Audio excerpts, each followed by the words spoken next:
9h47 sur Sud Radio. Je ne sais pas si vous avez faim, si vous êtes déjà petit ça déjeuner. Gargouille. Ouais, ça gargouille un petit peu, Marilyn. Je le sens. Tant mieux, puisqu'on a notre chef pour le réveillon qui est là.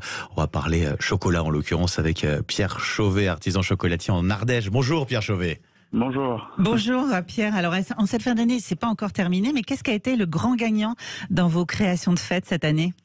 Alors, le grand gagnant, c'était une ganache grand cru d'origine Pérou, exceptionnelle. Et puis surtout, on avait un thème qui était très chouette, qui était casse-noisette, avec un praliné noisette romaine, qui a plu énormément aussi, voilà, en forme de rocher. Et c'était pour une personne? Comment ça se présente? C'est sous forme de gâteau individuel ou? Non, alors là c'était donc avec le thème casse-noisette, on l'a décliné sur pas mal de formes, alors, en bonbons de chocolat, et ensuite aussi en bûche qu'on a appelé casse-noisette et qui était sans gluten, sans lactose et 100% noisette. D'accord. Et elle était, mais elle est encore jusqu'à la fin de l'année, parce qu'il y a encore plein de gourmands qui nous commandent leur dessert pour le réveillon. Ah oui. Et donc, elle va être encore sur les tables de ce réveillon, et voilà. Ah oui, parce qu'en plus, vous continuez vraiment encore à travailler pendant toutes les fêtes, jusqu'à quand d'ailleurs? Quand est-ce que vous vous reposez? On se repose février. Ah, très bien. Oui, mais il y a la Saint-Valentin. Ah oui, c'est ça. Après. Et d'ailleurs, oui. Non, c'est un métier extraordinaire, mais le repos, c'est pas forcément le mot qu'on connaît. Et d'ailleurs, est-ce qu'en chocolat, on peut encore innover? C'est une question que je me posais, que je voulais vous poser. Ah oui. Là, en fait, cette année, on a vraiment innové et il y a des choses exceptionnelles qui ont été créées et on va en entendre de plus en plus parler.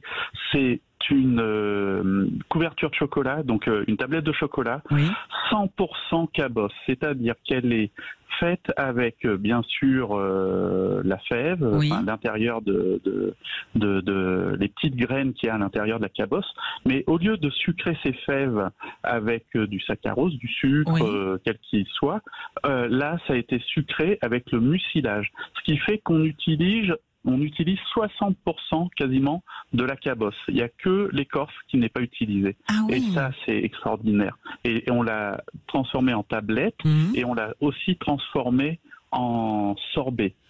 D'accord. Et en termes de saveur, ça apporte quoi? C'est un truc plus brut? On a quoi en bouche comme goût? Alors en fait, ça reste quand même un chocolat qui est sucré, qui est puissant, qui est présent, mais c'est très floral.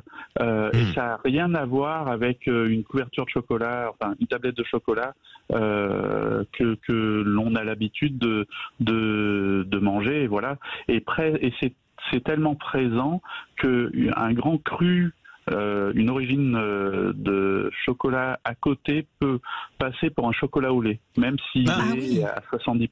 Ah ouais, dingue. Et comment vous avez découvert ça? Eh ben en fait, le monde évolue tout simplement. Il y a des ingénieurs agro qui sortent des écoles, qui essayent d'innover, qui essayent de chercher ce qui n'existe pas. Et en Colombie, il y a une start-up qui travaille là-dessus depuis 3 ans. Et j'avais vu passer un article sur le web. Et depuis 3 ans, je cherchais. Parce que c'est pas les seuls, mais je cherchais cette couverture de chocolat et puis j'ai réussi à en commander. J'ai commandé 500 kilos, ça a mis 3 semaines à venir, voilà. Ouais, c'est une aventure tout ça. Ah oui, franchement, c'est une aventure. Ah oui, j'imagine. Et vous, dans votre boutique, c'est quoi votre péché mignon à vous? Le vôtre, rien qu'à vous, oui. Ça dépend du moment de la journée, mais ça peut être un paléor en fin de matinée ou au café. Ça peut être un rocher lait, donc un praliné noisette Marcona à 16 heures. Ça peut être même un chocolat blanc très gourmand et peu sucré. C'est all inclusive chez nous, donc c'est facile. Ça peut être une tablette mendiant. C'est gourmand ça. Ça peut être mais je suis gourmand, donc. Oui. Vaut mieux, oui. Et les carrés feuillantines aussi, vous faites ça, les cuillères en chocolat, j'ai vu. En plus, c'est une très bonne idée cadeau, c'est c'est à 15 € et c'est des cuillères en chocolat qu'on peut offrir et servir avec le café. Elles font dans le café, du coup, c'est ça. On la mange sans café aussi. Hein. Oui, alors, ce qui est très important dans notre métier et dans l'offre que l'on a, c'est d'avoir un budget pour tout le monde. C'est ça. De la tablette à 5 €, de la petite sucette à 2 €, jusqu'à une belle boîte à offrir. Les coffrets de Noël sont à partir de 18 €, j'ai vu sur votre site, et ils sont magnifiques. Hein. Voilà, c'était une collab qu'on a fait avec une illustratrice sur ce thème de casse-noisette. Ils sont très très beaux, oui. Ouais.